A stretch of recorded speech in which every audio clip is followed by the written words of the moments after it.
베네룩스는 벨기에의 베와 네덜란드의 네, 룩셈부르크의 룩스를 조합한 것으로 제2차 세계대전 중 벨기에, 네덜란드, 룩셈부르크 정부가 1944년 9월 조인한 관세동맹을 베네룩스 관세동맹이라 부른 데에서 유래합니다. 삼국이 이 관세동맹을 체결하게 된 것은 국가 규모가 작아 경제적 수요를 충족시킬 수 없어 물자 교역의 필요성이 대두되었고 군사적 자립이 어려워 위기 대응이 힘들었기 때문입니다. 또한 민족, 종교 등에서 약간의 차이는 있지만 지리적으로 매우 가까워 공동운명체의 성격을 가져 서로 도움을 줄 수 있었습니다. 이에 따라 베네룩스는 삼국 간 관세 철폐, 제3국 공통관세 등을 위하여 1948년 1월 관세동맹을 발효하였고 1960년부터는 노동, 자본, 상품뿐만 아니라 서비스의 자유로운 이동을 위한 경제적 협력을 강조한 베네룩스 경제연합으로 확대되었습니다. 한편 베네룩스 3국은 1952년 경제적 협력의 필요성을 절감한 유럽 열강들이 참여하여 유럽 6개국이 모인 유럽석 탄철 강공동체로 성장하였고 이후 1958년 유럽 경제 공동체 EEC로 발전, 1973년에는 9개국이 참여하게 되는 등 유럽연합 EU의 기반이 되었습니다. 역사상 가장 유명한 관세동맹은 독일의 관세동맹입니다.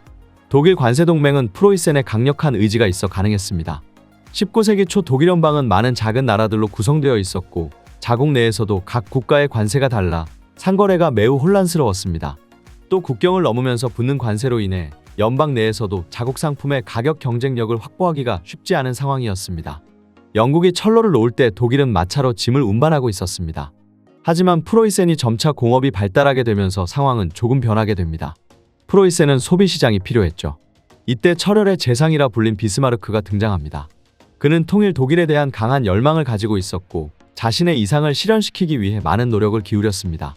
관세동맹도 이 시기에 이루어진 성과죠. 관세가 철폐되자 상업과 공업이 빠른 성장을 하게 되고 경제력 향상은 통일 독일의 디딤돌이 됩니다. 1834년에 이루어낸 독일의 관세동맹으로 프로이센은 자본주의적 발전과 함께 독일의 정치적, 군사적 통일의 초석을 마련합니다. 그리고 훗날 독일의 여러 주가 되는 나라들도 이 동맹으로 경제적 근대화가 급격하게 이루어집니다. 독일은 대내 관세가 철폐되었을 뿐만 아니라 화폐와 어음, 도량형, 교통제도 등에 이르기까지 경제 영역의 통일도 함께 이루어집니다. 오늘날 중공업 중심의 독일의 발전은 이때부터 시작된 것이죠. 그리고 1871년에 독일 제국이 탄생합니다. 제2차 세계대전 후 네덜란드와 벨기에, 룩셈부르크는 베네룩스 관세동맹을 체결합니다. 이것은 1958년에 베네룩스 경제동맹으로 발전하게 되죠. 베네룩스 경제동맹은 유럽 경제공동체로 이어지고 EEC로 인해 프랑스, 독일 등 6개국의 영내 관세가 철폐되고 자본이나 노동의 이동까지 자유화되어 강력한 유럽 경제권을 확립하게 됩니다. 한 국가의 경제발전에 경제통합과 관세동맹이 미치는 영향은 엄청납니다. 독일은 관세동맹을 통해 탄탄한 경제적 기반을 마련하고 오늘날의 부강한 국력까지 쌓게 됩니다. 동맹국가 간의 산업구조가 비슷하고 상호보완적일 때 관세동맹의 효과는 더 크게 나타나죠.